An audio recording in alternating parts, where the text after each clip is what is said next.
جی اس میں ہمارے پاس اگر سب سے پہلے نمبر پہ آ رہا ہے میثاق. میثاق میثاق ہے آپ کے سامنے پختہ عہد. واو تا اور قاف سے نکلا ہے پختہ عہد. ٹھیک ہو گیا. اور اس میں کیا ہوتا ہے؟ اقرار کر لینا، عہد کر لینا اور پکا وعدہ. پھر ہمارے پاس اس میں آتا ہے یتاما. اور یہ کیا ہے؟ مطلب یتیم بچے. اور یہ کس کی جمع ہے؟ یتیمن کی جمع ہے. اور یتیم اس بچے کو کہتے ہیں جس کا باپ اس کے بالغ ہونے سے پہلے مر جائے. مساکین جو ہوتے ہیں، مسکین جو ہے ان کو کہا جاتا ہے، مسکین جو ہے وہ واحد ہے اور مساکین اس کی جمع ہے. تو غریب محتاج جو لوگ ہوتے ہیں. اور ایک دوسرے اگر ورڈز میں دیکھا جائے تو مسکین وہ مفلس ہوتا ہے جو کہ صاحب زکوٰۃ نہیں ہوتا، اور خواہ وہ بیمار ہو یا تندرست ہو، یا پھر اپنی فیملی کا جو خرچ جو ہے وہ چلا نہ سکے. تو حسنن کا معنی جو اگر حسنہ ہے، ہاں اور ہا سین اور نون سے اس کا روٹ نکلا ہے، مطلب کہ اچھی بات کرنا یا عمدہ بات کرنا. اب پہلا پورشن دیکھیے، وَإِذْ أَخَذْنَا مِيثَاقَ بَنِي إِسْرَائِيلَ. تو یہ احکامات جو دیے گئے ہیں اس میں بیسیکلی یہ اصول دین میں سے ہیں، اور جن پر عمل کرنے کا حکم اللہ تعالیٰ نے ہر شریعت میں دیا ہے. پھر اس کو اگر دیکھا جائے تو دین میں ان کی حیثیت جو ہے نا وہ فاؤنڈیشن کی طرح کی ہوتی ہے، بنیاد کی طرح کی ہوتی ہے، اور جسے کسی صورت منسوخ کیا جا ہی نہیں سکتا، کسی اسکپ کیا جا سکے. تو اللہ تعالیٰ نے ہمیں ان اصولوں پر عمل کرنے کا حکم اور فرمان جاری کیا. جیسے کہ ابھی آپ اسی سے ریلیونٹ آیا اگر آپ دیکھیں تو سورۃ النساء میں آیا نمبر 36 ملے گی.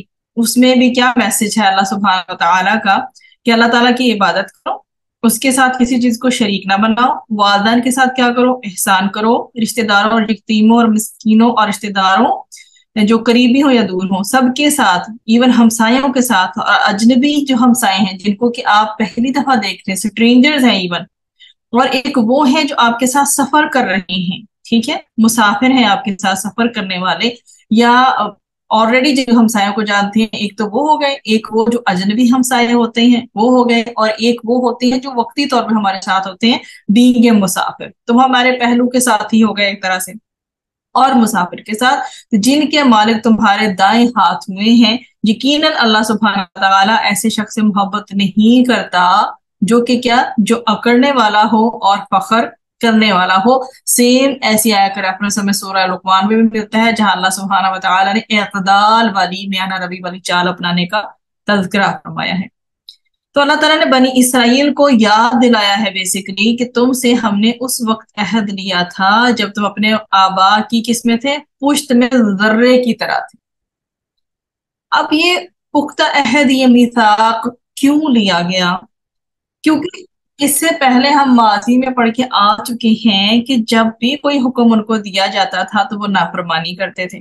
تو اللہ تعالیٰ نے اپنے احکامات کی پابندی کروانے کے لیے ان سے پختہ قسمیں اور معاہدے لیے، کیونکہ اس کے بغیر وہ حکم کو قبول نہیں کرتے تھے. پھر اس کی شکیں آپ کے سامنے ہیں جو ہم نے ڈسکس کی ہیں، کہ اللہ سبحانہ وتعالیٰ کی ہی عبادت کرنی ہے، شرک نہیں کرنا ہے، والدین کے ساتھ حسن سلوک، رشتہ داروں سے حسن سلوک کرنا ہے، یتیموں کے ساتھ کرنا ہے، مسکینوں کے ساتھ، لوگوں سے اچھی بات کرنی ہے، نماز قائم کرنی ہے، زکوٰۃ ادا کرنی ہے، اور اپنے بھائیوں کا خون نہیں بہانا، اور ایک دوسرے کو اپنے گھروں سے نہیں نکالنا. لا تعبدون الا اللہ. دوسرا پورشن دیکھیے کہ نہ تم عبادت کرو گے مگر اللہ کی. تو اللہ تعالیٰ نے صرف اور صرف اپنی عبادت کا حکم دیا ہے، اس کے ساتھ کسی کو شریک ٹھہرانا بالکل منع ہے. اور یہ وہ پہلی بنیاد ہے دین کی جس کا ہمیں آرڈر دیا گیا ہے. اور اللہ تعالیٰ کے ہاں اس بنیاد کے بغیر کوئی عمل قبول نہیں ہوتا. یہ پہلا حکم اور پہلا واجب ہے انسانیت کے لیے، مسلم امہ کے لیے خاص طور پر، جو کہ اب اسلام قبول کر چکے ہیں، مسلمان ہیں، وہ کیا کریں؟ اللہ تعالیٰ کی معرفت، مطلب اللہ تعالیٰ کو جانیں اور اس کی توحید اور اس کی اطاعت کریں، اور کیا نہ کریں؟ شرک نہ کریں. تو یہ اللہ سبحانہ وتعالیٰ کا اپنے بندوں پر کیا ہے؟ حق ہے. تو کیا کریں؟ وہ اللہ کو وحدہ لا شریک مانے۔ تو یہ ہے انسان جو ہے اس کے اوپر جو ذمہ داری عائد کی گئی۔ اب اللہ سبحانہ و تعالیٰ کا پھر اس کے ریوارڈ میں کیا ہونا چاہیے کہ اللہ تعالیٰ کا بندوں پر پھر کیا حق ہے۔ تو اللہ اور اس کا رسول اس کے بارے میں پوچھا گیا تو سیدنا معاذ بن جبل رضی اللہ عنہ سے فرمایا تھا نبی کریم صلی اللہ علیہ وآلہ وسلم نے کہ جانتے ہو اللہ تعالیٰ کا بندوں پر کیا حق ہے؟ تو پھر وہ آگے سے بولے کہ اللہ اور اس کا رسول خوب جانتے ہیں۔ تو فرمایا اللہ تعالیٰ کا یہ حق ہے کہ بندے اس کی عبادت کریں، اس کے ساتھ کسی کو شریک نہ ٹھہرائیں۔ اور پھر فرمایا جانتے ہو کہ بندوں کا اللہ تعالیٰ پر کیا حق ہے؟ جب بندے اس کی توحید پر قائم ہو، شرک سے بیزار ہو، تو ان کا حق یہ ہے کہ اللہ تعالیٰ انہیں عذاب نہ دے۔ تو اللہ تعالیٰ ہمیں دنیا میں بھی اور آخرت میں کہیں پر کسی جو ہے عذاب میں مبتلا نہ کرے، کسی آزمائش میں مبتلا نہ کرے، ہمیشہ اپنے رحم و کرم کا سایہ ہمارے اوپر رکھے۔ پھر اگر آپ سورۃ النحل کا جو ہے آیت نمبر 36 کا اگر دیکھیں تو اس میں بھی یہی میسج مینشن کیا گیا ہے کہ ہم نے ہر امت میں ایک رسول بھیجا ہے، اور وہ پھر کیا آگے سے پریچ کرتے ہیں آگے کہ اللہ تعالیٰ کی عبادت کرو اور طاغوت سے بچو۔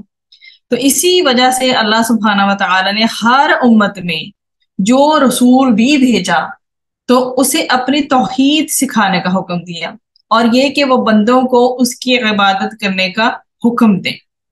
اسی طرح سے اگر سورۃ الانبیاء 25 دیکھیں تو وہاں پر بھی یہ میسج ہے کہ ہم نے تم سے پہلے کوئی رسول نہیں بھیجا مگر ہم اسی کی طرف وحی کرتے رہے۔ ٹھیک ہے کہ ہم نے تم سے پہلے کوئی رسول نہیں بھیجا مگر ہم اس کی طرف وحی کرتے رہے کہ یقیناً میرے سوا کوئی معبود نہیں، اور پھر تم میری ہی عبادت کرو۔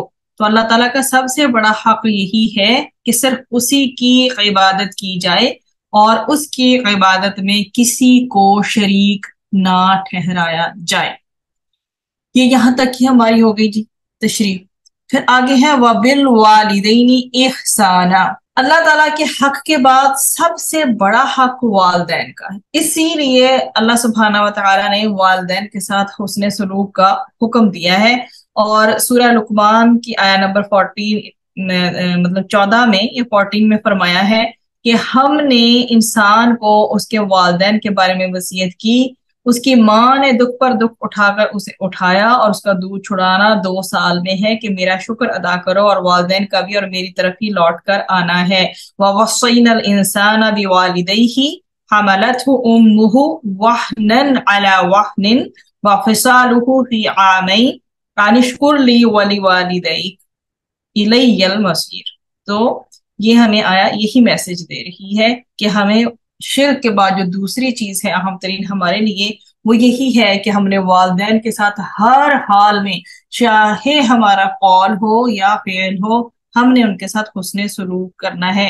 اور حدیث سے ہم پہلے بھی گزر چکے کہ رسول اکرم صلی اللہ علیہ وآلہ وسلم سے پوچھا گیا کہ کون سا عمل افضل ہے، تو آپ نے فرمایا، آپ صلی اللہ علیہ وآلہ وسلم نے فرمایا وقت پر نماز پڑھنا۔ پھر پوچھا گیا پھر کون سا؟ آپ صلی اللہ علیہ وآلہ وسلم نے فرمایا والدین کے ساتھ حسن سلوک میں قولی اور فعلی ہر رویہ جو ہے نا اچھا اڈاپٹ کرنا، کیا کرنا؟ فرما برداری کرنا۔ پھر مزید پوچھا گیا تو پھر آپ صلی اللہ علیہ وسلم نے فرمایا کہ اللہ تعالیٰ کی راہ میں جہاد کرنا۔ تو 3 پوائنٹس ہمارے پاس آئے جو کہ نبی کریم صلی اللہ علیہ وسلم کی حدیث سے نکلتے ہیں۔ پہلا یہ ہے کہ وقت پر نماز پڑھنا، دوسرا یہ ہے کہ والدین کے ساتھ فرما برداری کرنا، اور تیسرا یہ ہے کہ اللہ تعالیٰ کی راہ میں جہاد کرنا۔ دیکھیں جہاد کا کس قدر اجر اور ثواب ہے، لیکن اول وقت کی نماز کو افضل عمل کہا گیا ہے، ٹھیک ہے۔ اور پھر دوسرے نمبر پہ آ گئی ہے والدین کی فرما برداری، اور اس میں بھی کہ صرف ایک کنڈیشن ہے کہ اگر وہ شرک پر مجبور کرتے ہیں تو ان کی یہ بات نہیں ماننی، ادر دین دیٹ ان کی ہر طریقے سے ان کے ساتھ احسان کا خوبصورت رویہ ان کے ساتھ اختیار کرنا ہے، اور پھر اس کے بعد آ کر آتا ہے جہاد، ٹھیک ہے۔ تو یہ جو ہے یہ ہمارے دین کی خوبصورتی ہے کہ جو رشتے ہیں اس کو کس قدر اللہ سبحانہ و تعالیٰ نے سپورٹ کیا ہے۔ اب ہم اپنے طور پر ان رشتوں کو وہ مقام دیں نہ دے زندگی میں یہ اور بات ہے، لیکن رب تعالیٰ کی ذات نے